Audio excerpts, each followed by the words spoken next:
ಸಂಸತ್ ಭವನದಲ್ಲಿ ಗೃಹ ಸಚಿವ ಅಮಿತ್ ಶಾ ಅವರು ನೀಡಿದ ಹೇಳಿಕೆಯನ್ನು ಖಂಡಿಸಿ ಅಮಿತ್ ಶಾ ಅವರ ರಾಜೀನಾಮೆಗೆ ಖಂಡಿಸಿ ಕಲಬುರಗಿ ಬಂದ್ಗೆ ಕರೆ ನೀಡಿರುವುದು. ಕಲಬುರಗಿ ನಗರವನ್ನು ಸಂಪೂರ್ಣ ಬಂದ್ ಮಾಡುವ ವಿವಿಧ ಸಂಘಟನೆಯ ಮುಖಂಡರು ಬೃಹತ್ ಪ್ರತಿಭಟನೆಯನ್ನು ನಡೆಸುತ್ತಿದ್ದಾರೆ. ನಾವು ಸದ್ಯ ಕಲಬುರಗಿಯ ಸೂಪರ್ ಮಾರ್ಕೆಟ್ನಲ್ಲಿದ್ದೇವೆ. ನೀವು ವಿಡಿಯೋದಲ್ಲಿ ಗಮನಿಸಬಹುದು. ಮಾರ್ಕೆಟ್ನಲ್ಲಿ ಎಲ್ಲ ಅಂಗಡಿ ಮುಂಗಟ್ಟುಗಳನ್ನು ಬಂದ್ ಮಾಡ್ತಾರೆ. ಯಾವುದೇ ರೀತಿಯ ಬಹಿರಂಗ ಘಟನೆಗಳು ನಡೆಯುವಂತೆ ಶಾಂತಿಯುತವಾಗಿ ಪ್ರತಿಭಟನೆ ನಡೆಸಲು ರ್ಯಾಲಿಯನ್ನು ಮಾಡ್ತಾರೆ. ಗೃಹ ಸಚಿವ ಅಮಿತ್ ಶಾ ರಾಜೀನಾಮೆಯನ್ನು ಕೂಡಲೇ ನೀಡಬೇಕು ಆಗ್ರಹವನ್ನು ಕೂಡ ಮಾಡ್ತಾ ಇದ್ದಾರೆ. ಇನ್ನು ಕಲಬುರಗಿ ನಗರ ಮತ್ತು ಅಲ್ಲದೆ ಹೊರಭಾಗದಲ್ಲೂ ಕೂಡ ಸಂಪೂರ್ಣ ಬಂದ್ ಮಾಡಲಾಗಿದೆ.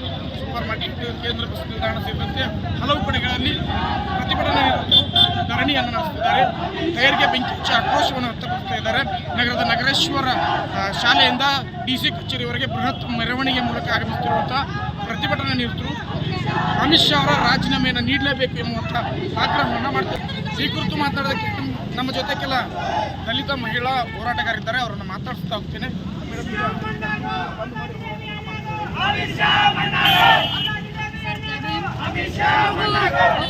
ವಿಷಯ ಮೊದಲಿನಿಂದಲೂ ಕೂಡ ಬಾಬಾ ಸಾಹೇಬ್ರನ್ನ ಒಪ್ಕೊಳ್ಳಾರ್ದಂಥ ಮನಸ್ಥಿತಿ, ಸಂವಿಧಾನವನ್ನು ಒಪ್ಕೊಳ್ಳಾರ್ದಂಥ ಮನಸ್ಥಿತಿ, ಬಾಬಾ ಸಾಹೇಬ್ರು ಇದ್ದಾಗಲೇ ಈ ಮಾತನ್ನು ಹೇಳಿದಂಥ ಸನಾತನವಾದಿಗಳು ಸಂವಿಧಾನ ಬರೆದಿದ್ದು ಹೊರ ಸಮುದಾಯದವರು, ಸಂವಿಧಾನ ಬರೆದಿದ್ದು ದಲಿತರು, ಹಾಗಾಗಿ ನಾವು ಸಂವಿಧಾನ ಒಪ್ಕೊಳ್ಳಲ್ಲ ಅಂಥೇಳಿ ಹೆಗ್ಡೆವಾರ ಹಿಡ್ಕೊಂಡು, ಗೋಳಾರ್ಕರ್ ಹಿಡ್ಕೊಂಡು, ಗೋಡ್ಸೆ ಹಿಡ್ಕೊಂಡು ಏನು ಬಾಬಾ ಸಾಹೇಬ್ರನ್ನ ವಿರೋಧ ಮಾಡ್ಕೊಂಡು ಬಂದಿದ್ದಾರೆ. ಆ ಸಂತತಿಯ ಕೂಸು, RSSನ ಕೂಸು ಅಮಿತ್ ಶಾ ಗೃಹ ಮಂತ್ರಿಯಾಗಿ ಇವತ್ತು ಬಾಬಾ ಸಾಹೇಬ್ರ ಕುರಿತು ಸಂಸತ್ನಲ್ಲಿ ಅವಹೇಳನಕಾರಿ ಹೇಳಿಕೆಯನ್ನು ಕೊಟ್ಟಿದ್ದಾರೆ.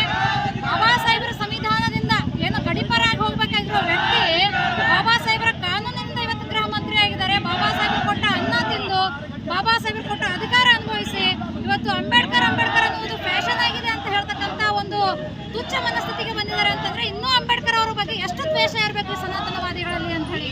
ಅವರಿಗೆ ಇನ್ನೂ ಕೂಡ ಬಾಬಾ ಸಾಹೇಬ್ರ ಅರಿವಾಗಿಲ್ಲ, ಸಂವಿಧಾನದ ಅರಿವಾಗಿಲ್ಲ. ಹಾಗಾಗಿ ಇವತ್ತು ಕಲಬುರಗಿ ಬಂದ್ ಮಾಡುವ ಮೂಲಕ ಎಲ್ಲ ಬುದ್ಧ, ಬಸವ, ಬಾಬಾ ಸಾಹೇಬ್ ಅಂಬೇಡ್ಕರ್ ಅನುಯಾಯಿಗಳು ಇವತ್ತು ದೊಡ್ಡ ಪ್ರಮಾಣದಲ್ಲಿ ಸೇರಿಕೊಂಡು ಒಂದು ಜಾತ್ಯತೀತವಾಗಿ ನಾವು ಎಚ್ಚರಿಕೆಯನ್ನು ಕೊಡ್ತಾ ಇದ್ದೀವಿ. ಮೋದಿ ಸರ್ಕಾರ ಕೂಡಲೇ ಎಚ್ಚೆತ್ತುಕೊಂಡು ಏನು ಗಡಿಪಾರಾಗಿರ್ತಕ್ಕಂಥ ಈ ಮಿಷನ್ಗೆ ಮತ್ತೆ ಗಡಿಪಾರು ಮಾಡಬೇಕು, ಗೃಹ ಮಂತ್ರಿ ಸ್ಥಾನದಿಂದ ವಜಾಗೊಳಿಸಬೇಕು ಅಂತೇಳಿ ನಾವೆಲ್ಲ ಆಗ್ರಹ ಮಾಡ್ತಾ ಇದ್ದೀವಿ.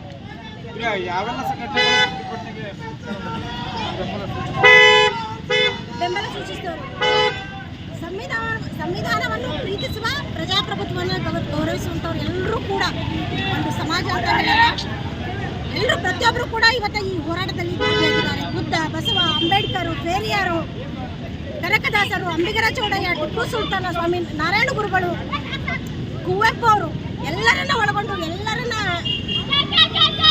ಇವತ್ತಿನ ನಾವು ಅವ್ರನ್ನ ಸಂವಿಧಾನ ಪರ ಬಾಬಾ ಸಾಹೇಬ್ ಅಂಬೇಡ್ಕರ್ ವಿಚಾರದ ಹೋರಾಟದಲ್ಲಿ ಭಾಗಿಯಾಗಿದ್ದಾರೆ.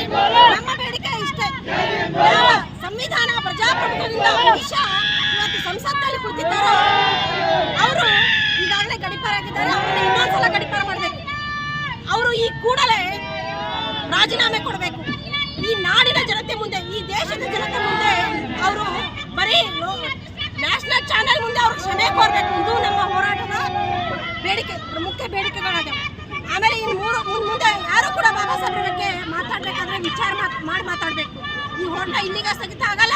ನಮಗೆ ನ್ಯಾಯ ಸಿಗುವವರೆಗೂ ನಿರಂತರ ಈ ಹೋರಾಟ ಚಾಲನೆಯಲ್ಲಿ ಇರುತ್ತೆ.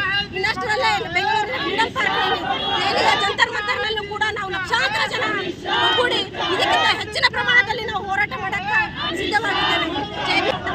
ಇದಿಷ್ಟು ಪ್ರತಿಭಟನೆ ಮಾತಾಗಿದೆ. ಅಮಿತ್ ಶಾ ಅವರು ಕೂಡಲೇ ರಾಜೀನಾಮೆಯನ್ನು ನೀಡಬೇಕು, ಯಾವುದೇ ಕಾರಣಕ್ಕೂ ಅವರನ್ನು ರಾಷ್ಟ್ರಪತಿಗಳು ಮುಂದುವರಿಸಬಾರದು ಎಂಬುವಂತಹ ಆಗ್ರಹವನ್ನು ಮಾಡ್ತಿದ್ದಾರೆ. ಶ್ರೀಕಾಂತ್, ಉತ್ತರ ಕರ್ನಾಟಕ ನ್ಯೂಸ್, ಕಲಬುರಗಿ.